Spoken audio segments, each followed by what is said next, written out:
Salamun alaikum. I'd like to start by expressing my gratitude for the invitation to speak on such an auspicious occasion to our beloved Cypriot community. My dear friends, sisters, brothers, viewers, I wish you all an amazing Ramazan Bayram, Sheker Bayram.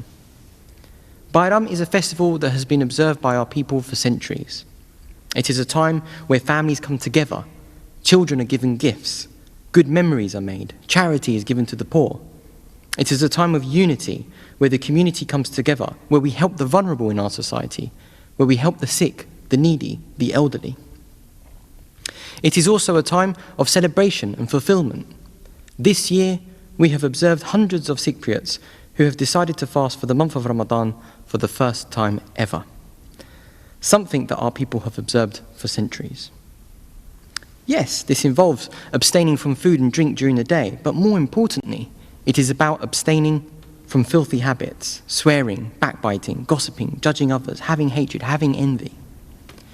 It is a time for reflection, spirituality, a time for humility and sincerity, a time to take a good hard look at oneself and ask, what am I doing with my life? Some of our people ask, why do we fast? In the Quran, it states that the primary objective of Ramadan is to attain taqwa, God consciousness, that every step we take, every breath we take, we are constantly mindful of our Creator, and this is the highest level of spirituality. Islam is to purify, to cleanse our hearts. This is what it really means to be a Muslim. Muhammad, upon whom be peace, stated, "None of you truly believe until you love for your brother what you love for yourself." And many of the early scholars stated that this isn't brother in faith, but brother in humanity, and obviously not just brother, but sisters as well. He taught patience, mercy, love, kindness, respect. He taught that we should respect our parents, that paradise is at the feet of our mothers. He was a strong advocate for women's rights, that the best of you is the one who is best to their wife. That women could vote in the 7th century in Arabia, a place that used to trade women and treated them as though they were inferior. Yet he changed that. The first university in the entire world was established by a Muslim woman. He taught us that we should help the poor, that one who goes to bed full while their neighbour is hungry is not one of us. He taught the importance of education, that one must seek knowledge from the cradle to the grave. This is Muhammad, upon whom be peace. Many of us may reject him, but have no idea who he was, what he stood for, or have even studied his life. He was a husband, a father, a politician, a leader, a revivalist. This is a man that has inspired and transformed the lives of billions of people throughout history, today and even the future. He brought light to darkness. No matter how much people would try to burn out that light, it will remain burning. He replaced hatred with love. He was the most influential person that ever existed. And he is our prophet. We in our community have people named after him. Mehmet. We have people named after his daughter, Fatma, his mother, Emine, his father, Abdullah, his grandchildren, Hassan, Hussein, his cousin, Ali, and his friends, Ömer and Osman. These names have become names of our community out of love and respect for this amazing, remarkable individual.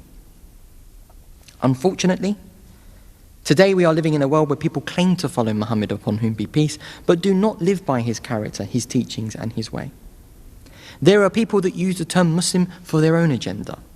They outwardly try to show that they are good people, perhaps even attend mosque, look the part, the beard, the thobe, use all the Arabic terms, mashallah, inshallah, alhamdulillah, but deep down, they are hollow, they are empty, they are wearing a mask. But don't worry, in the Quran it states that the hypocrites are the worst of people. And we have to believe this. Don't for a second think that Allah doesn't know what people really want or what their secret agendas really are. And this happened during the time of Muhammad, upon whom be peace. This is why he taught that actions are but by intentions. Allah knows our intentions, and the day will come where we are all judged accordingly.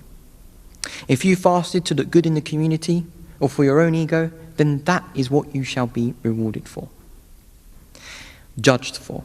If you use God's deen, God's religion, for the purpose of making money, conning people, if you really cheat, steal, lie, then know that Allah will deal with you severely. Despite this, we should never allow the issue of hypocrisy to become an excuse for detracting us from our faith. After all, despite their claims, they do not represent Allah, the Quran, or Islam. We should not allow these people to hijack our faith. They do not represent truth or justice. They do not represent love, kindness, compassion, or mercy. And if anyone understood the basics of Islam, they would immediately realize that these people are hollow. Sisters and brothers, I do not worship the Muslim community. We have many issues. I follow and believe in Allah alone, that God is greater than all, and I firmly put my trust in God's hands, for only God is perfect. My beloved friends, judging others is a big sin, and our community today is so judgmental towards others, especially those who wish to be Muslim, as though non-religious people are perfect. Often we hear, why is that man going to the mosque? Yesterday he was sinning, he was doing bad. But why are you judging others? We should mind our own business. Being a Muslim isn't a claim to perfection. Quite the opposite, it is a claim that we are imperfect. We all sin, we all make mistakes. Our hodjas, our teachers, our imams, all of us, especially me. But Islam is not for perfect people. It is for those who strive for perfection. We are all weak, we are all flawed, but we should not be so arrogant as to not ask for forgiveness. Leave judgment to God. Stop judging people. If you really want to judge someone, then judge yourself. At least they are going to the mosque, and that takes humility. Let us not only be Muslim when somebody dies or when we have difficulties. Let us not become the hypocrites I just mentioned. Ignorance is so high in our community. But why have we become like this? Where did we go wrong? After the time of our merciful one, our loved one, Muhammad, upon whom be peace, the Muslim community began to move to other societies. Iraq, Cyprus, Syria, Palestine, Egypt, Morocco, and so many more. When they migrated to these countries, they positively changed these countries, these communities, these people for the better. Fully integrating with society, they adopted the culture of the people but contributed towards its betterment. But they never sold their principles. They never lost their faith. They never compromised their ethics. Our respected grandparents came to this country to give us the opportunities that they never had. But they were a different generation. My grandparents came here and they worked very hard. They may not necessarily have had the best of educations, but they knew how to work hard, and they knew about insan look, being good to people. They believed in God. They understood that fundamentally, Islam is about treating others the way in which you wish to be treated. They understood that Islam is the process of cleansing the heart. But if they saw our community now, I truly believe that they would have done things differently too. Think what you want of our people. Our previous generations may not have had everything that we have today. They may not have had internet or computers or even a university degree. But they were still wise enough to recognize Islam for what it was, for what it is, truth. We often hear our older generation telling the younger generation that you always think that you know better. Just because you have a degree doesn't mean that you're more intellectual. And I concur. We see many youngsters today who are comfortable and no longer hungry, no longer ambitious, no longer inspired like our parents and grandparents who came to this country. Something went wrong. Something wasn't passed down. And when we came here to Britain, the hunger that we had, unfortunately as a community, we've begun to lose that hunger. But has this generation ever stopped to think that once upon a time they were also a younger generation that thought that they knew better?